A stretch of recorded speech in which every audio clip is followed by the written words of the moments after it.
ఈరోజు చేసేది నేను వామాకుతో రసం చేస్తున్నాను అండి. వామాకు కొంచెం ఎక్కువ, వామాకు, మునగాకు, కొద్దిగా కరివేపాకు. దానికి కావాల్సిన పదార్థాలు: చింతపండు, ఉల్లిపాయ ముక్కలు, పచ్చిమిరపకాయ ముక్కలు, ఒక టమాటా ముక్కలు కోసుకున్నాను, ధనియాలు, ఎల్లిపాయలు, అల్లం ముక్కలు. ఇప్పుడు వీటిని మిక్సీ పట్టుకోవాలండి. ఇప్పుడు ఒక స్పూన్ జీలకర్ర, ఒక స్పూన్ ఆవాలు,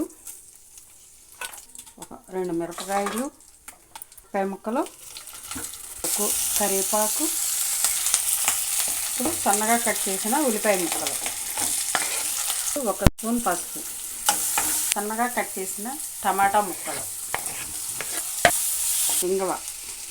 ఇంకలో ఉండే జీడిది పొడి, లోపల ఉండే జీడి తీసి కడిగి శుభ్రం చేసి పొడి చేసుకొని ఒక స్పూను కూరల్లో కానీ పాలల్లో కానీ వేసుకొని కూరలు. ఇప్పుడు దీంట్లో వామాకుతో చేసిన రసం మిక్సీ చేసుకుని వడకట్టుకున్న రసం, ఇది వాసన పోయేదాకా కొంచెంసేపు మగ్గనివ్వాలి, ఒక 5 నిమిషాలు. ఇప్పుడు మూత పెట్టి ఒక 5 నిమిషాలు మగ్గించు.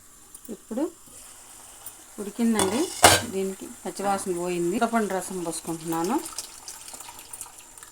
కారం వేసుకుంటున్నా 2 స్పూన్లు, చాలా రాళ్ళు ఉప్పు. ఇప్పుడు కలుపుకొని ఒక ఉడకనిస్తా.